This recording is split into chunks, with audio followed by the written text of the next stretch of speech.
की। ओम नमः पार्वती पतये हर हर महादेव।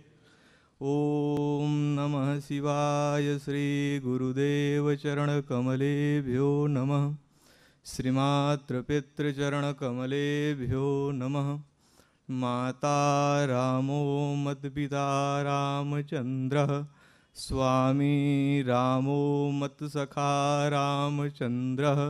सर्वस्व मे रामचंद्रः दयालु। नान्य जाने नैव जाने न जाने।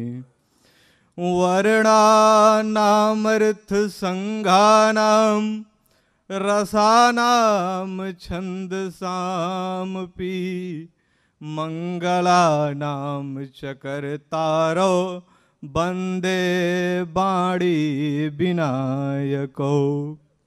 हमारे आराध्य अनंत बलवंत संत केसरी नंदन शंकर सुमन कली पावनावतार श्री संकट मोचन हनुमान जी महाराज और हमारे पूज्य गुरुदेव, जिनकी कृपा से भगवान श्री राम भगवान श्री कृष्ण की कथा कह पा रहा हूं, ऐसे हमारे पूज्य गुरुदेव मानस मार्तंड पंडित श्री अच्युतानंद जी महाराज और पूज्य बापू, जिनके सानिध्य में बैठ करके भगवान की पावन कथा कहने का सौभाग्य प्राप्त हो रहा है, ऐसे पूज्य बापू के श्री चरणों में सादर प्रणाम।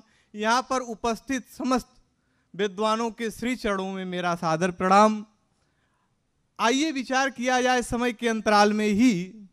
गोस्वामी तुलसीदास जी ने लिखा कि बड़े भाग्य मानुष तन पावा, असुर दुर्लभ सब ग्रंथ निगावा।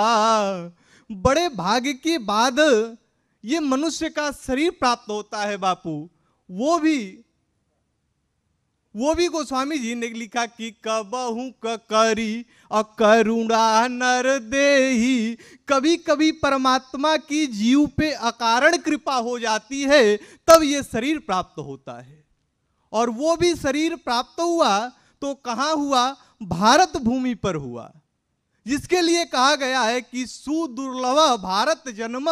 भारत में जन्म लेना बड़े भाग्य की बात होती है, और भारत माता के गोद में जन्म लेना ये परम सौभाग्य की बात है। और भारत माता की गोद में हमेशा एक न एक सपूत पैदा हुआ करते हैं। एक बार यही नेताजी सुभाष चंद्र बोस जर्मनी पहुंचे, और जर्मनी का हिटलर एक पार्क में बैठ करके अखबार पढ़ रहा था। जब सुभाष चंद्र बोस पहुंचे और पहुंच करके सुभाष चंद्र बोस ने हिटलर से प्रश्न किया, मिस्टर हिटलर, एक बात बताओ, यदि तुम्हारा जन्म जर्मनी में न हुआ होता तो किस देश में जन्म लेना पसंद करते? उस समय हिटलर ने कहा कि यदि हमारा जन्म जर्मनी में न हुआ होता तो मैं अमेरिका में जन्म लेना पसंद करता। सुभाष चंद्र बोस ने पूछा कि मान लो अमेरिका में भी न जन्मे होते तब? तो हिटलर ने कहा तब फिर मैं इंग्लैंड में जन्म लेना पसंद करता। सुभाष चंद्र बोस ने कहा मान लो इंग्लैंड में भी न जन्मे होते तब? हिटलर ने कहा कि मैं रूस में जन्म लेना पसंद करता। ये बातों का क्रम चल ही रहा था कि मिस्टर हिटलर ने प्रश्न किया, सुभाष चंद्र बोस, तुम भारत से आए हो, एक बात बताओ, यदि तुम्हारा जन्म भारत में न हुआ होता तो किस धरती पे जन्म लेना पसंद करते? उस समय नेताजी सुभाष चंद्र बोस की आंखें लाल लाल हो गई, भुजाएं फड़कने लगी। नेताजी सुभाष चंद्र बोस ने कहा, मिस्टर हिटलर, एक बात कान खोल करके सुन लो, यदि तुम्हारा जन्म जर्मनी में न हुआ होता तो अमेरिका में जन्म लेना पसंद करते। यदि अमेरिका में न जन्मे होते तो इंग्लैंड में जन्म लेना पसंद करते। यदि इंग्लैंड में न जन्मे होते तो रूस में जन्म लेना पसंद करते। लेकिन यह सुभाष चंद्र बोस का जन्म यदि भारत में न हुआ होता तो चुल्लू भर पानी में नाक रगड़ के मर जाता, लेकिन दूसरे देश में जन्म लेना पसंद नहीं करता। ये भारत माता के सपूत जहां जाते हैं दुनिया में अपना झंडा गाड़ करके आते हैं, और ऐसे हम लोगों का जन्म हुआ भारत भूमि पर। और इसी भारत भूमि पे रामचरितमानस की दो मैया हैं। एक मैया इसी भारत भूमि पर कथा श्रवण करने के लिए भगवान शंकर के साथ गई। गोस्वामी जी दर्शन करा रहे हैं कि एक बार त्रेता युग माही असंभु गए कुंभजरी सिपाही। तो संग में कौन चली कि संग सती जग जननी भवानी अपूजही ऋषि अखिलेश्वरी जानी। भगवान विश्वनाथ के साथ मैया सती कथा को श्रवण करने के लिए गई, लेकिन मैया सती जब कथा में बैठी तो मां सती को संदेह हुआ। मैया सती को संदेह हुआ और कथा को मां सती ने मन से नहीं सुना। जब अगस्त जी कथा को सुनाने लगे, भगवान विश्वनाथ बड़े आनंदित होकर के सुन रहे हैं कि राम कथा मुनि बरजु बखानी तो सुनी महेश परम सुख मानी। भगवान शंकर तो बड़े आनंदित होकर के सुन रहे हैं, लेकिन मैया सती का कथाओं में मन नहीं लगा। परिणाम क्या निकला आप सभी लोग जानते हैं। परिणाम क्या निकला, यदि कथा को श्रद्धा से नहीं सुना जाए तो परिणाम क्या होता है। गोस्वामी जी दर्शन करा रहे हैं कि सती मरत हरिसन बर मांगा अजन्म जन्म शिव अपद अनुरागा। यानी कथाओं में मैया सती का मन नहीं लगा। उसका परिणाम क्या हुआ कि मां सती को जल जाना पड़ा। मैया सती को जल जाना पड़ा, कथा में मन नहीं लगा। और वहीं हमारी दूसरी मैया है जो जलने जा रही थी, मरने जा रही थी। अशोक वाटिका में मैया सीता, मैया जानकी लंका की धरती पर बैठी हुई है और मैया सीता कर क्या रही है कि जेहि विधि कपट कुरंग अधाई चले श्री राम असोच भी सीता राखी उर रटती रहती हरि नाम। लंका की धरती पर मैया सीता रट रही है, भगवान के नाम को रट रही है। और भजने और रटने में अंतर होता है। भजन जो होता है सामान्य स्थिति में किया जाता है, लेकिन जब विषम परिस्थिति होती है तो भजा नहीं बल्कि रटा जाता है। आज मैया सीता भगवान के पावन नाम को रट रही है। और जब रट रही थी उसी समय राक्षस राज रावण अशोक वाटिका में आया और मैया जानकी से कहने लगा, सीता मैया जानकी से कहने लगा रावण की तब अनुचरी अकर उपन मोरा लेकिन एक बार अबिलो की मम ओरा। हे सीता मेरे तरफ एक बार देख दो। जिस समय राक्षस राज रावण ने कहा कि सीता एक बार मेरी तरफ देख दो, उस समय सीता जी ने कहा कि मान लो मैं एक बार देख दूंगी तो तुम करोगे क्या। उस समय रावण ने कहा कि ये त्रिलोक, ये लंका का जो मुकुट है वो तुम्हारे चरणों में रख दूंगा। रावण ने कहा कि तब अनुचरी अकरहु पन मोरा, जितनी अनुचरियां हैं सबको मैं सेविका बना दूंगी, लेकिन एक बार तुम देख दो। जिस समय राक्षस राज रावण ने कहा, उस समय सीता जी ने कहा कि राक्षस राज रावण कान खोल करके सुन लो, तुम लंका के मुकुट की बात कर रहे हो। अरे लंका का नहीं बल्कि पूरे त्रिलोक का मुकुट भी हमारे चरणों में रख दिया जाए तो भी ये सीता पराये पुरुष को देखने वाली नहीं है। और जब मैया जानकी ने कहा तब रावण 1 महीने की अवधि दे करके चला गया। रावण ने कहा कि मास दिवस महु कहा न माना तो मैं मारब अकाढ़ी कृपाना। 1 महीने की अवधि दे करके राक्षस राज रावण चला गया। मैया जानकी अशोक वाटिका में बैठी है। अब सीता जी सोचने लगी कि 1 महीने में मैं इस दुष्ट के बात को नहीं मानूंगी तो ये मार देगा। अब सीता जी सोचने लगी कि इससे बढ़िया है, इस दुष्ट के हाथ से मरने से अच्छा है कि मैं स्वयं ही कोई उपाय ढूंढ लूं मरने का। तब मैया जानकी ने त्रिटा से कहा कि त्रिटा, थोड़ा सा जहर का प्रबंध कर दो और मैं उसी को खा करके मर जाऊं, उसी को खा करके मैं मर जाऊं। उस समय मैया त्रिजटा ने कहा कि अरे त्रिजटा, तुम तो ऐसे परिवार की हो जहां ये सब शोभा नहीं देता। फिर जाकर के सीता जी ने त्रिटा से कहा कि त्रिटा कुछ उपाय कर दो, कुछ अग्नि का ही प्रबंध कर दो। मैया जानकी ने कहा कि हे त्रिटा, कुछ अग्नि का प्रबंध कर दो और मैं उसी में जल करके मर जाऊंगी। जिस समय मैया जानकी ने त्रिटा से आग मांगा तो उस समय त्रिटा ने कहा कि निसिनाया नाला मिली असुन सुकुमारी आयस कहीं सो निज भवन सिधारी।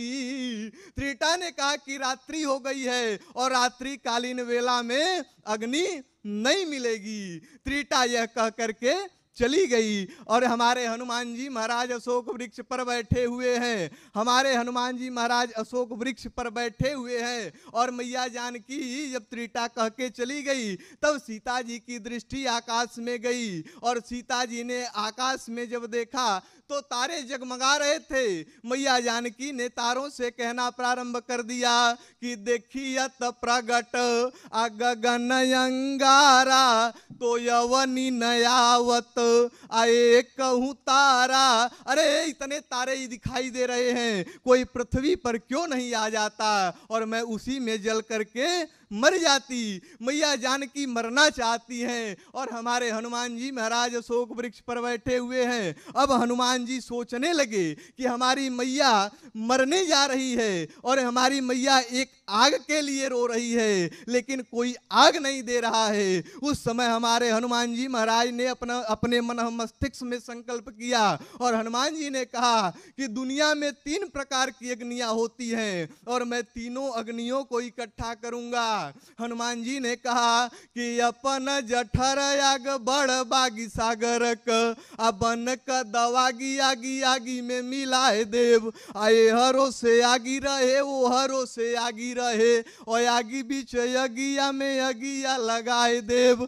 कहल पवन सुत ये तनोपना ही मिली अरे तो सूरज के तोड़ ताड़ फिर से गिराए देव और माई मोरी एक अंगरा के बदे रोए देहलू तो काल सारी नगरी में अगिया लगाए देव। हमारे हनुमान जी महाराज ने अपने मन मस्तिष्क में संकल्प किया और इधर मैया जानकी जलने जा रही है। तब तक सीता जी की दृष्टि अशोक पर पड़ी और सीता जी ने अशोक से कहना प्रारंभ कर दिया कि सुनहु बिनय मम अबिटा पयशोका सत्य नाम करू अहरु मम शोका। जब सीता जी कष्ट में हुई अब हनुमान जी सोचने लगे कि मैं क्या करूं। तब हनुमान जी को याद आया और हनुमान जी वहां पर राम कथा प्रारंभ कर दिए। हनुमान जी ने कहा कि रामचंद्र गुण बर नहीं लागा सुनत ही सीता कर दुख भागा। मेरे कहने का अभिप्राय कि मैया सती ने कथा को मन से नहीं सुना, परिणाम क्या हुआ कि उनको जल के मर जाना पड़ा। लेकिन लंका की धरती पर मैया जानकी ने कथा को श्रद्धा से सुना, परिणाम ये हुआ कि वो जलते जलते बच गई। इसीलिए कहा जाता है कि घर में लगी आग को फायर ब्रिगेड बुझा सकती है, लेकिन घर वालों में लगी आग को सिर्फ राम कथा ही बुझाती है। प्रेम से बोलिए सियावल रामचंद्र भगवान की। हमारे वरिष्ठ वशिष्ठ वक्ता अवशिष्ट ना रह जाएं, इसलिए समय की मर्यादा का हमको ध्यान रखना है। अब अगली कड़ी में चित्रकूट धाम से पधारी हुई सुश्री मीराबाई जी हम सबको कथामृत रसपान कराएं।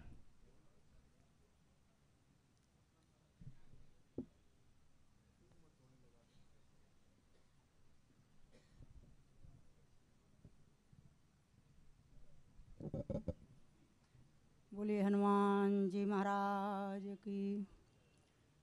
सुवरानकूटं रजिताम्रकूटं माणिक्यकूटं मणिरत्नकूटम् अनेककूटं बहुवर्णकूटं श्रीचित्रकूटं शरणं प्रपद्ये, श्रीचित्रकूटं शरणं प्रपद्ये। 2 शब्द भगवान का नाम लिया जाए। हम तो अपने राम जी के, राम जी हमारे हम हैं।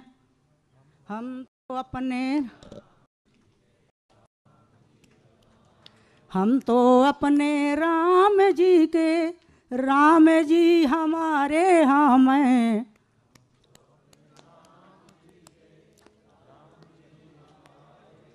हम तो अपने सिया जू के, सिया जू हमारी हम हैं।